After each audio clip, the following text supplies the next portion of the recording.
आज हम two B com computer applications के बिजनेस इकोनॉमिक्स अर्थात व्यावसायिक अर्थशास्त्र की यूनिट 4 का लास्ट चैप्टर डिस्कशन करने जा रहे हैं, जिसे हम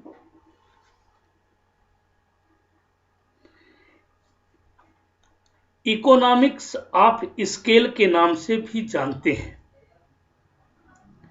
इकोनॉमिक्स ऑफ स्केल, इसको हिंदी में पैमाने की बचतें भी कहा जाता है।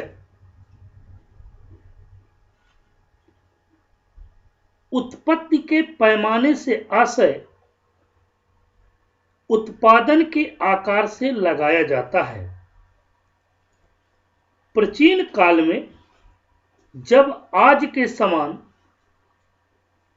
कल कारखानों तथा उत्पादन की तकनीकी का विकास नहीं हुआ था,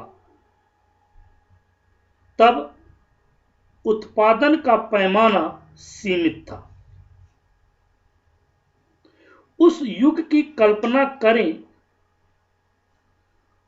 जब पहिए का आविष्कार नहीं हुआ था और यातायात के साधन नहीं थे।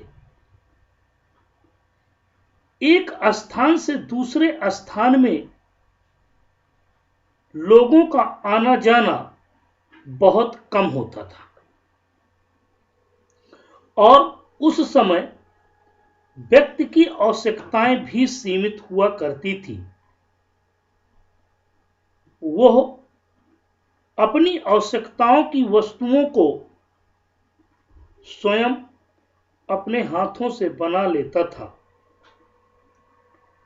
सभ्यता के विकास के साथ साथ बड़े पैमाने के उत्पादन का बोलबाला बढ़ने लगा। हम सामान्यतया उत्पादन के पैमानों को दो भागों में बांट सकते हैं। पहला, लार्ज स्केल प्रोडक्शन। दूसरा, small scale production. Large scale production को हिंदी में बड़े पैमाने का उत्पादन, स्मॉल स्केल प्रोडक्शन को छोटे पैमाने का उत्पादन कहा जाता है।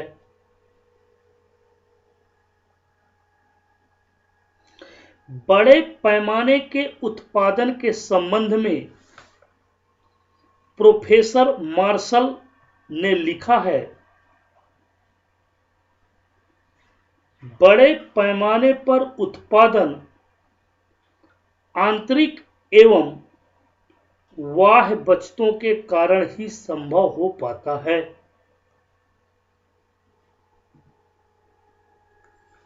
अल्पकाल में सीमित समयावधि के कारण उत्पत्ति के पैमाने, उत्पादन तकनीकी तथा संगठन में कोई परिवर्तन नहीं किया जा सकता है, किंतु दीर्घ काल में पर्याप्त समयावधि के कारण उत्पत्ति के सभी साधनों में समायोजन किया जा सकता है।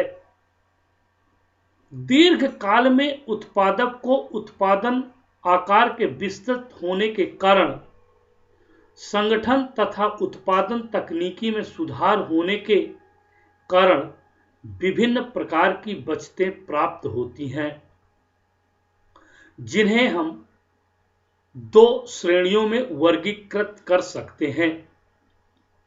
फर्स्ट, इंटरनल इकोनॉमिक्स, जिसे हम आंतरिक बचतें भी कहते हैं। दूसरा, एक्सटर्नल इकोनॉमिक्स, जिसे हम बाह्य बचतें के नाम से जानते हैं। तो पहला, इंटरनल इकोनॉमिक्स अर्थात आंतरिक बचतें। इसी को हम लोग आंतरिक मितव्ययिताएं, क्या आंतरिक मितव्ययिताएं, बचतों को मितव्ययिताएं भी कहा जाता है। बड़े पैमाने के उत्पादन की आंतरिक मितव्ययिताएं उद्योग के भीतर ही प्राप्त होती हैं। इन बचतों के बारे में मार्शल का कहना है कि डबल कोड में आंतरिक मितव्ययिताएं वे हैं जो किसी एक फर्म को उसकी आंतरिक कुशलता तथा व्यवस्था आदि की श्रेष्ठता के कारण होती हैं।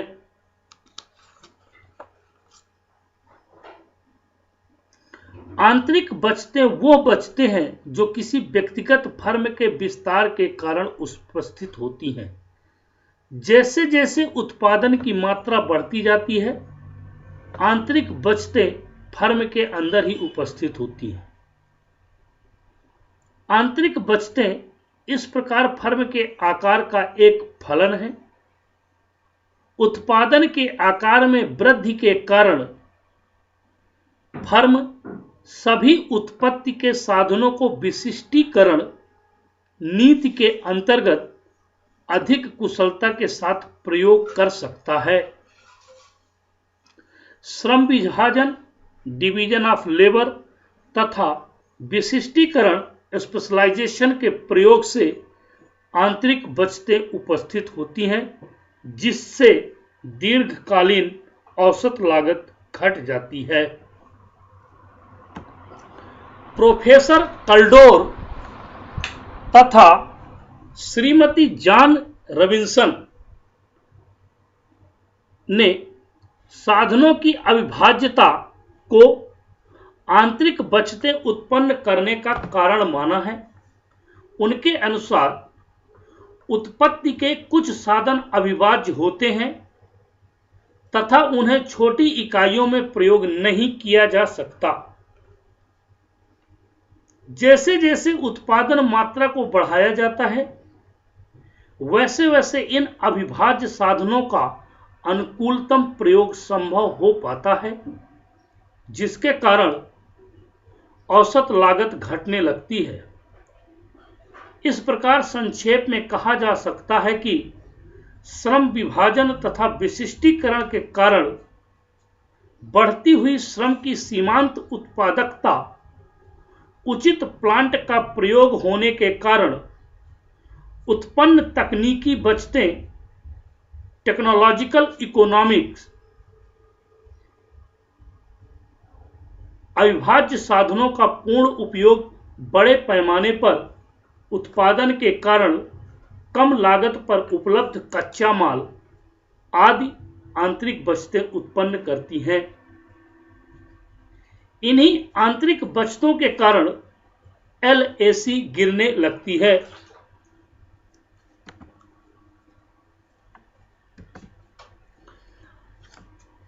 इकोनॉमाइज ऑफ स्केल,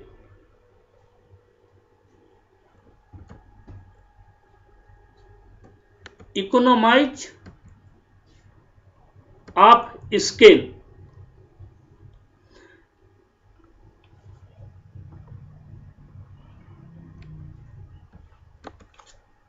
एक्सटर्नल इकोनॉमाइज वह बचतें वे बचते हैं जो उद्योग के विस्तार के कारण उपस्थित होती हैं तथा जिनका लाभ एक या दो फर्मों तक केंद्रित न होकर उद्योग के सभी फर्मों के लिए समान रूप से होता है।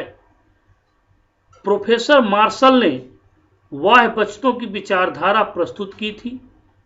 उनके विचार में वह बचतें उद्योग के आकार का फलन है। इस प्रकार वह बचतें उद्योग की सभी फर्मों द्वारा, चाहे वो किसी भी आकार की क्यों न हो, समान रूप से प्राप्त की जाती हैं। जैकब वाइनर ने वह बचतों को निम्नलिखित रूप में परिभाषित किया है। बाहरी बचतें वे बचतें हैं जो विशेष प्रतिष्ठानों को संपूर्ण उद्योग की उत्पादन मात्रा के विस्तार के कारण प्राप्त होती हैं जो उनके व्यक्तिगत उत्पादन मात्रा से स्वतंत्र होती हैं। अन्य शब्दों में कहा जाता है कि जब उत्पादन मात्रा में वृद्धि की जाती है तो बाह्य वस्तुओं के कारण प्रत्येक फर्म का लागत वक्र नीचे स्थानांतरित हो जाता है। Economize of scale. इंटरनल इकोनॉमाइज को निम्नलिखित रूप में वर्गीकृत किया जा सकता है। पहला, श्रम विभाजन एवं विशिष्टीकरण की बचतें। दूसरा, तकनीकी बचतें। तकनीकी बचतों के अंतर्गत प्लांट का अनुकूलतम प्रयोग, अविभाज्य साधनों का पूर्ण उपयोग, उत्पादन प्रक्रिया में बचे पदार्थ का प्रयोग करके। चौथा, सम्बद्ध प्रक्रियाएं। थर्ड है प्रबंधकीय बचतें। इसके अंतर्गत कार्य कुशलता में वृद्धि हेतु प्रोत्साहन देकर। दूसरा है कार्यात्मक विशिष्टीकरण। नेक्स्ट, विपणन की बचतें। नेक्स्ट, वित्तीय बचतें। और आखिर में है जोखिम संबंधी बचतें। एक साथ कई वस्तुओं का उत्पादन करके हानि की संभावनाओं को न्यूनतम करना। इकोनॉमाइज ऑफ स्केल। एक्सटर्नल इकोनॉमिक्स को निम्नलिखित रूप में श्रेणीबद्ध किया जा सकता है। पहला, कुशल श्रम का सस्ती दर में उपलब्ध होना, क्योंकि उत्पादकों के बीच प्रतियोगिता कम हो जाती है तथा वे योग्य श्रमिकों को सस्ती दर पर प्राप्त करने में सफल हो जाते हैं। परिवहन तथा संचार के साधनों का सुपयोगी विकास होने से यातायात लागत न्यूनतम हो जाती है। थर्ड, वित्तीय संस्थाओं का विकास, सस्ती दर पर साख की उपलब्धता। नेक्स्ट, एक क्षेत्र में अनेक उद्योगों का विकास, कच्चे माल की सहज उपलब्धता। नेक्स्ट, उचित प्रशिक्षण अथवा उचित प्रशिक्षण द्वारा श्रमिक की कार्य कुशलता में वृद्धि। अनुसंधान एवं व्यावसायिक पत्रिकाओं के प्रकाशन से सूचना संबंधी बचतों की प्राप्ति।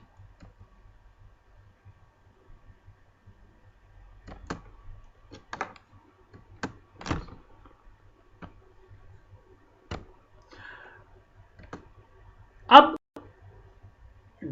डाइकोनोमाइज ऑफ स्केल, पैमाने की हानियां। एक सीमा के बाद जब उत्पादन मात्रा में वृद्धि की जाती है तो पैमाने की बचतें, पैमाने की हानियां भी दो प्रकार की होती हैं। इंटरनल डाइकोनोमाइज, आंतरिक हानियां। एक्सटर्नल डाइकोनोमाइज, बाह्य हानियां। इंटरनल डाइकोनोमाइज, आंतरिक हानियों के उपस्थित होने का मुख्य कारण यह है कि जब उत्पादन का विस्तार होता है तो विस्तृत उत्पादन संगठन को नियंत्रण में रखना कठिन हो जाता है। बड़े संगठन की विभिन्न इकाइयों में सामंजस्यता स्थापित करना प्रबंध तंत्र के लिए असंभव सा हो जाता है। निरीक्षण करना अवरुद्ध होता है, जिसके कारण उत्पादन लागत बढ़ने लगती है, क्योंकि ऐसी दशा में साधनों का कुशलतम प्रयोग संभव नहीं हो पाता। इस प्रकार एक बिंदु के बाद एलएसी वक्र ऊपर चढ़ने लगता है, जो उत्पादन की अमितव्ययी दशा को सूचित करता है।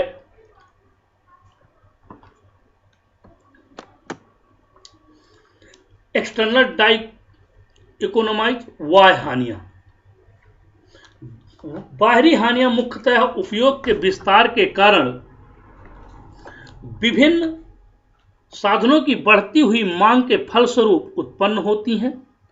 जब उद्योग का विस्तार होता है तब कुछ उत्पत्ति के कारण साधनों की मांग बढ़ जाने के से वो दुर्लभ हो जाते हैं, जिसके कारण उनकी कीमतों में भी वृद्धि हो जाती है। साधनों की बढ़ती हुई कीमत समान रूप से उद्योग की सभी फर्मों के लागत वक्रों को ऊपर उठा देगी। साधनों की सीमितता उद्योगों की फर्मों के मध्य स्पर्धा कंपटीशन उत्पन्न करेगी, क्योंकि प्रत्येक फर्म दुर्लभ साधनों को अपने उत्पादन में आकर्षित करने के लिए उन साधनों को ऊंचा मूल्य देकर दूसरी फर्मों से तोड़ने का प्रयास करेंगी। इस प्रकार यह कहा जा सकता है कि उत्पादन का एक सीमा के बाद विस्तार से आंतरिक एवं बाह्य हानियां उत्पन्न होती है, जिसके सम्मिलित प्रभाव से दीर्घकालीन लागत बढ़ने लगती है।